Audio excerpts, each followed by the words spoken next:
With all of the injuries and bye weeks, does setting your lineup on a weekly basis have you sweating more than Mike Tyson in a spelling bee? If so, don't worry. Got you covered. We're talking wide receivers Week 9 fantasy football right now.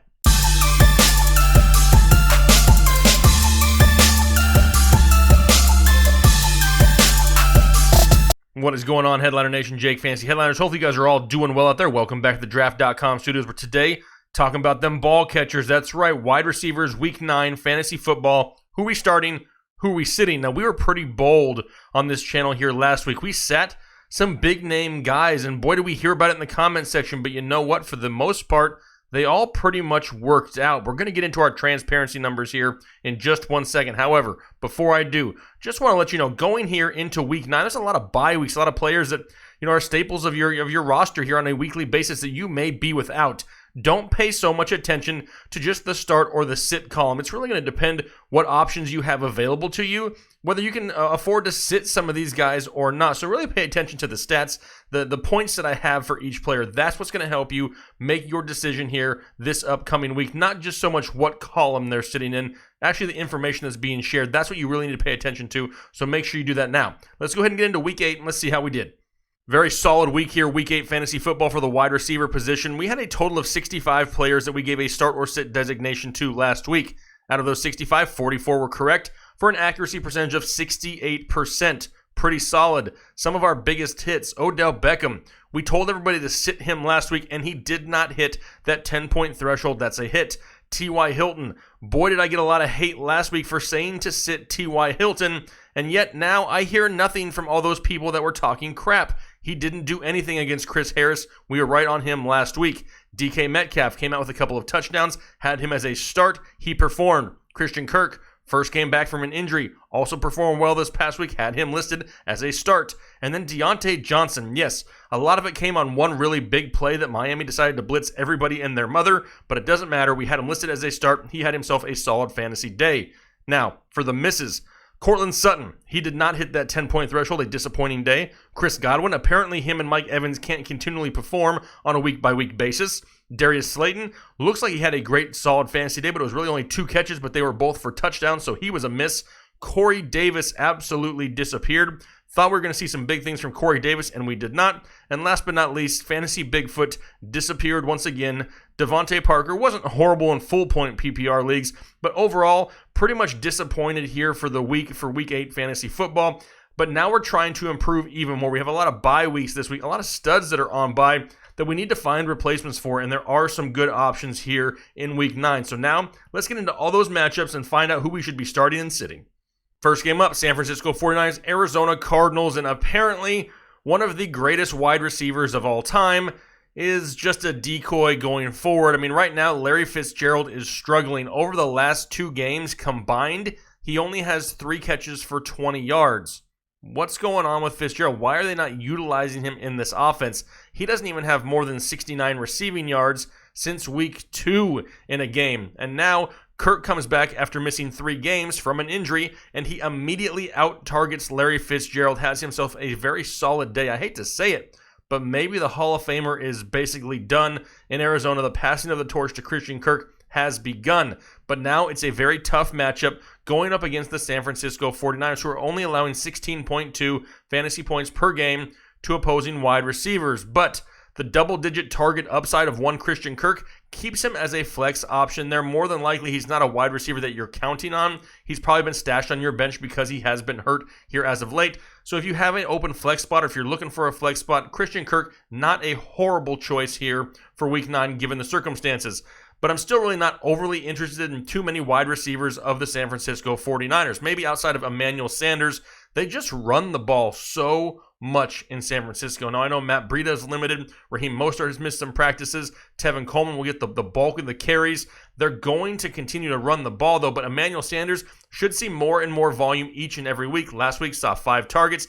He did get his first touchdown last week, which is a positive. They're going to build off of that here going forward. Is he going to be a guy that goes out every single week and gets 10-plus targets? Maybe not. But he's going to be moving around the field, getting into the slot. That's where he's really going to take advantage of some of these defenses that he's going to face here in the very near future. kind of like this week. He's going to avoid Patrick Peterson by getting into the slot every once in a while, trying to give him the ball in space and see what he can make happen. He's a solid flex also here for this week in week 9. Texans and Jags up now, and DeAndre Hopkins finally starting to warm back up and really produce what we thought he would coming into the season. He's got 3 straight games with double-digit targets, back-to-back 100-yard games, and now is all the way up to wide receiver 9 in half-point PPR leagues. But outside of DeAndre Hopkins, they're really boom or bust in Houston. I mean, speaking of boom or bust, let's just talk about Kenny Stills. This is literally a guy that's going to go out there and score you 13 points or 4 points, nothing in between. Literally, that's what he scored the last 2 weeks. It's too inconsistent, too big play dependent at this point. I mean, right now, the Jacksonville Jaguars give up on average 21.9 fantasy points per game, but really outside of DeAndre Hopkins, it's a crapshoot of who's going to get what in this Texans offense. Is it Duke Johnson who stole some touchdowns? Is it, Kiki QT who's seen a touchdown here or there? Kenny Stills with a big chunk play off and on. Really, DeAndre Hopkins is the only and best choice here in this game. But a great matchup for the Jacksonville Jaguars once again. But a lot of the same kind of with these guys also, right? A lot of the same inconsistency issues. I'm going to go ahead and stick with hashtag Chark Week this week. DJ Chark. It's a nice matchup. Houston allows 29 fantasy points per game to opposing wide receivers, but he popped up on the injury report today. Make sure you pay attention to his status and see what happens with this injury to DJ Chark. If it limits him, maybe he misses this week. That's something we need to really pay attention to. If he does, we need to start looking at Chris Connolly. He's somebody who over the past few weeks has really started to produce in this offense. 7 catches, 186 yards and a touchdown over his last 2 games. D.D. Westbrook, another one of these guys who isn't quite 100% healthy and has been inconsistent from week to week. A lot to pay attention to here for the receiving core of the Jacksonville Jaguars going into week 9. But as of right now, as long as he's healthy, DJ Chark is the best option. Bears and Eagles up now, and please, Matt Nagy, do not screw this up for all of the Allen Robinson owners this week. I mean, the guy has a great matchup going up against the Eagles, who give up just under 30 fantasy points per game to opposing wide receivers. There's a possibility for a big day from Allen Robinson this week. He hasn't had a game yet this season where he's seen less than 7 targets, and he's scored at least 9 fantasy points in every game since week 2. The guy is a very solid and consistent option right now in a game in which they may rely a little bit more on throwing the ball. A very tough run defense for the Philadelphia Eagles could lead to more targets going the way of Allen Robinson. Now, Anthony Miller, not somebody who I would start this week, but it's a name we really need to pay attention to. His target share is starting to creep up a little bit here second half of the season. He's finally starting to get healthy. He's definitely a name that could have some second half value here in the very near future. Now for Philadelphia, I'm not overly excited about it, but I'll still start Alshon Jeffrey here this week. There's a chance that Deshaun Jackson comes back from injury. He may not be 100% though, but at least it would take away a little bit of the defensive attention there on Alshon Jeffrey. Tough matchup though. Going up against the Bears right now, the 3rd best defense against opposing wide receivers, giving up on average only 16.4 fantasy points per game. Now, last year, Alshon Jeffrey faced this defense in the playoffs, had 6 receptions for 82 yards. Not bad, plus a little bit of a revenge game still. Remember, he started his career there in Chicago. Just a little bit more to add to the narrative. I'll still start Alshon Jeffrey. Not going to think about Deshaun Jackson as of yet. Let's see him get on the field. Let's see how he's moving. Let's see what type of involvement he gets before we throw him into our lineup. Colts and Steelers up now, and for everybody in the comment section last week that told me I was an idiot for sitting T.Y. Hilton, y'all can suck it, because the guy had a very down week last week, but now he gets a matchup with the Pittsburgh Steelers, which is a little bit better. But T.Y., he's still somewhat struggling. He only has 1 game with at least 10-plus targets since week 4. He hasn't had more than 74 receiving yards in a game since week 1. Now, Pittsburgh does allow 23 fantasy points per game, a middle-of-the-pack defense, and it's making T.Y. a little bit of a safer start here this week. A lot of people rushed to the waiver wire 2 weeks ago and grabbed Zach Pascal because they thought he was the second coming of Marvin Harrison. No, he's not. If you look at his stats throughout the season, he's very inconsistent. Not somebody who's going to perform at a very high level consistently week in and week out. Not somebody who I'm going to start this week. For Pittsburgh, I'm going to roll out Juju and Deontay Johnson once again. Johnson really seems to have locked down that number 2 wide receiver role there in Pittsburgh, which we know has been productive in the past. He has that big play upside. We saw it last week. Yeah, Miami decided to blitz everybody and their mother, but he took advantage of it and did what he had to do to get into the end zone. Rudolph started the game off, looked a little horrible, kind of, got into his rhythm, back in the groove a little bit more there as the game progressed. He should be good going forward. The Colts allowed 23 fantasy points per game to opposing wide receivers.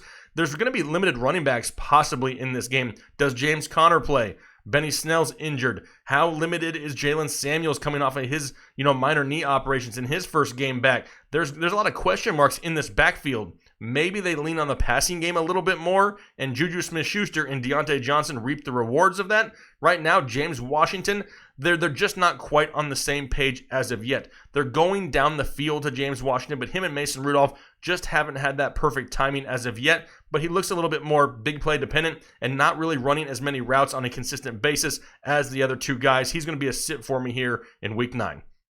Jets and Dolphins up now, and last week I did the unthinkable. I started Devontae Parker, and then the guy went out and had 6 receptions for 59 yards. It's not horrible, I guess, but I felt dirty afterwards, like I made a mistake. I mean, this guy is literally like Amari Cooper when he played for the Oakland Raiders. You just never know what you're going to get on a weekly basis. He'll suck you in with a few good games, you'll throw him in your lineup, and he'll blow. Kind of like that old insurance commercial. Remember the old man? He's like fishing with a dollar bill. He's like, oh, you almost had it. That's kind of what it's like if you own Devontae Parker. You just never know. Now, shout out to one of our viewers here that said, hey, Jake, he tagged me on Twitter after the games this week and said, we need a hashtag for Devontae Parker. Now, we've always called him, Fantasy Bigfoot because there's only sightings of him. He's not consistently seen. So from now on, going forward, Devontae Parker will be known as hashtag Never Bigfoot because he's not going back in the lineup ever again. Now, despite Fitzmagic out there throwing the ball quite a bit and a decent matchup, the Jets give up on average 24.7 fantasy points per game, 9th most in the NFL. I just see too much of a split in the target share here to really peg one of these receivers on a weekly basis to start. Devontae Parker, hashtag Never Bigfoot, Preston Williams, Albert Wilson, they're all going to see targets at times, but there's not, consistent upside with just one of these guys. It's too split. I prefer to avoid them altogether. Now, for the Jets, this could be time for us to have a Robbie Anderson sighting here this week. Right now, Miami gives up 27.6 fantasy points per game to opposing wide receivers. And now, there's no Xavier Howard, star defensive back of the Miami Dolphins, and the Dolphins are already giving up on average 23% of their receptions are going for over 20 yards. Where does Robbie Anderson excel? The deep ball, I could see it happening this week. It is a little bit boom or bust. There is some risk there. He's not the type of guy that's going to go out there and rack up close to 8 to 10 receptions and give you that safe floor. But I like the upside here in Week 9. If you're looking for a little bit of a safer option, Demaryius Thomas is that safer option. He's going to get you right between 5 and 8 receptions on a weekly basis. Maybe you're in a full PPR league and just looking for a safe play here for your bye week. Demaryius Thomas, slightly safer, and another option that I would not mind having in my lineup here this week. Vikings and Chiefs up now, and is all forgiven to the Stephon Diggs owners. 4 out of his last 5 games, he's gone over 100 yards. He's had 7+ receptions in 4 out of those 5 games. Now, albeit the majority of that was, 2 games without Adam Thielen for the most part. And there's a good chance that Adam Thielen comes back and plays this week. But over the past few weeks, Kansas City's been torn apart by the likes of Deshaun Watson and Aaron Rodgers. But for the season as a whole, they're still a very solid defense. They're only allowing 18.9 fantasy points per game to opposing wide receivers. That's 7th best in the NFL. But Cousins is coming into this game averaging 315 passing yards over his last 4 games, and it makes both of these guys still a very solid, safe play in my opinion. This is not a Chiefs team now who's struggling to move the ball. Matt Moore came out last week and still continued to move the ball down the field. It was not, a stale offense by any means. If that's the case, if Kansas City can move the ball, that just keeps the upside going up and up for Adam Thielen and Stephon Diggs. Now for Kansas City, it's really only Tyreek Hill and Sammy Watkins. Still a solid start here for Tyreek Hill. They give up on average 23 fantasy points per game to the Minnesota Vikings, so he has that upside. A little bit more big play dependent maybe with no Patrick Mahomes, but still somebody that deserves a start in this game. Sammy Watkins, a little bit of a safer option. He's going to be right there between that 7 to 9 target range. So if you're in a full point PPR looking for a flex play, Sammy Watkins can fill that for you this week. But the likes of Mecole Hardman, who really isn't seeing enough volume, really touchdown dependent. If it wasn't for the touchdowns last week, we wouldn't have seen anything from Mecole Hardman. And then Demarcus Robinson, somebody who's kind of going to be non-existent at this point ever since Tyreek Hill came back. Like I said, Matt Moore still moving the ball down the field, still give these guys the opportunity for points, and that's what we're looking for here going forward. So I'm going to start Tyreek Hill. Sammy Watkins more as a deep league flex here in Week 9. Titans and Panthers up now, and thanks for nothing in Week 8, Corey Davis. I pushed this guy hard because all signs were pointing to a huge breakout day for Corey Davis. Then he went out for 2 receptions for 9 yards. Now that sounds really bad and is really bad, but once I looked a little bit closer into what happened, it became a little bit more clear.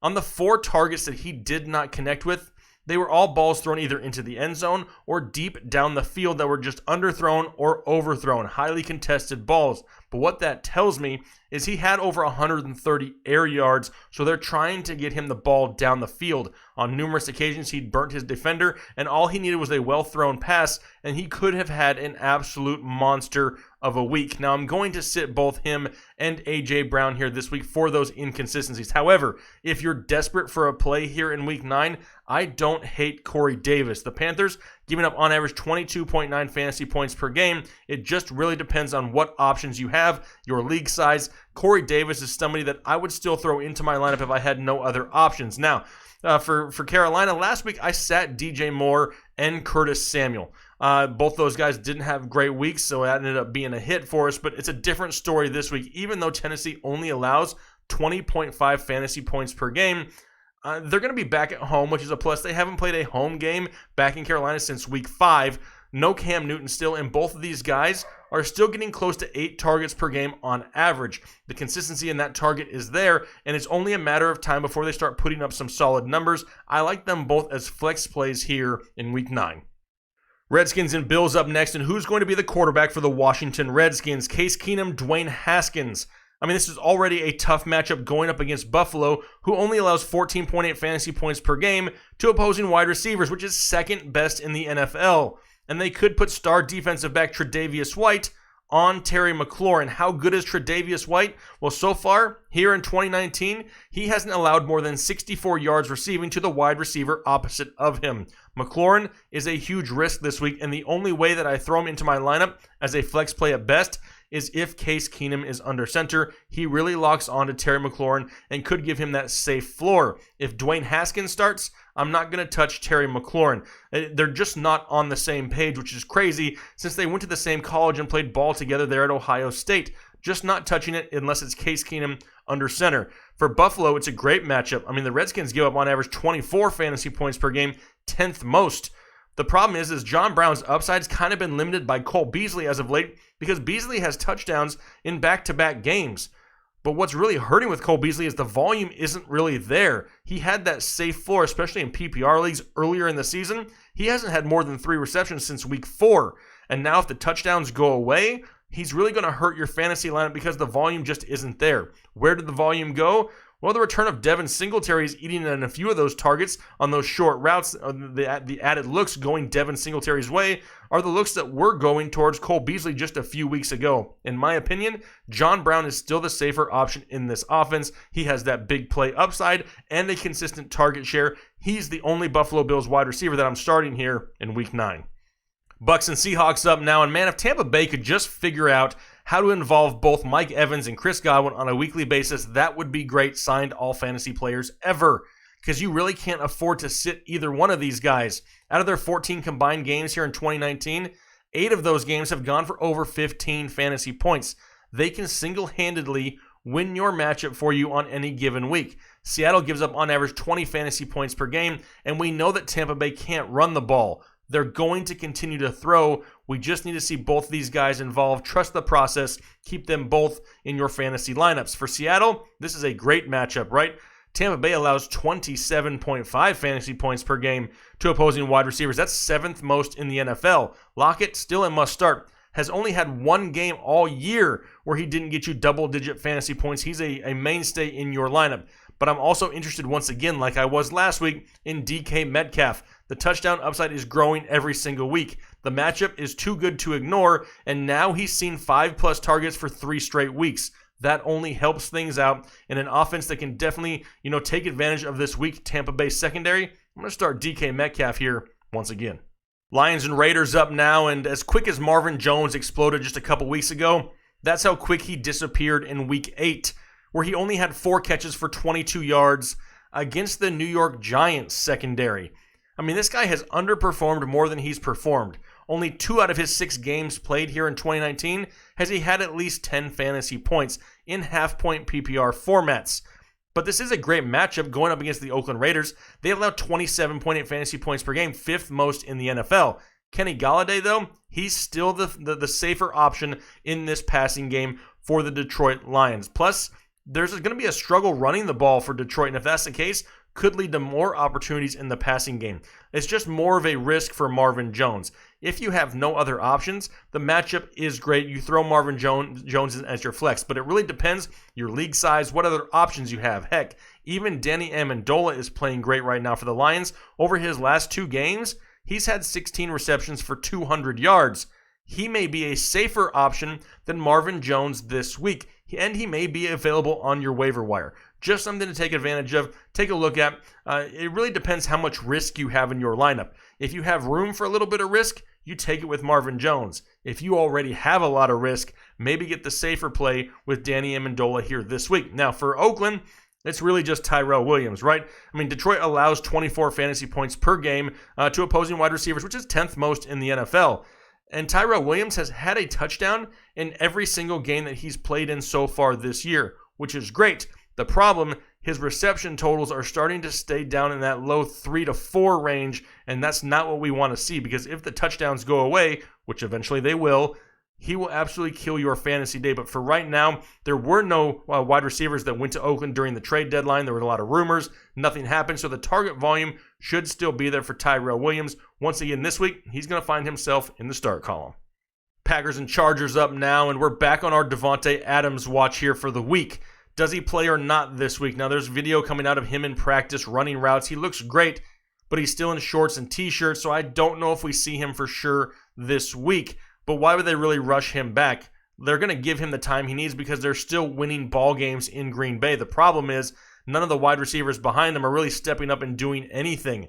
MVS has 7 total targets over the last 3 weeks combined.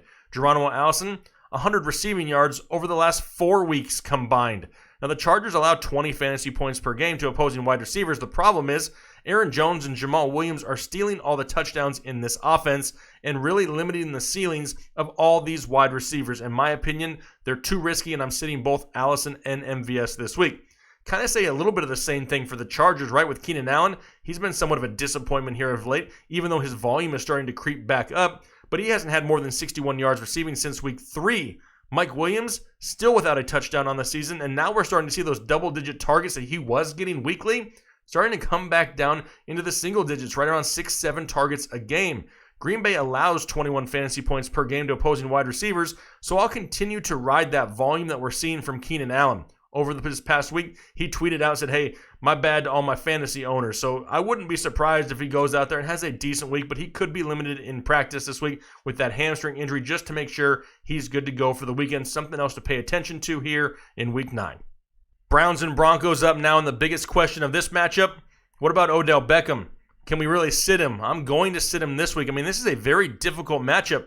He draws Chris Harris in coverage, who is just shutting down wide receivers all year long. Davante Adams, T.Y. Hilton, Allen Robinson, the list goes on. The guy is an elite cornerback, and the Cleveland offense is not exactly clicking on all cylinders right now. I expect them to find more success with Jarvis Landry and Nick Chubb in this game, and they may use Odell Beckham more of a decoy.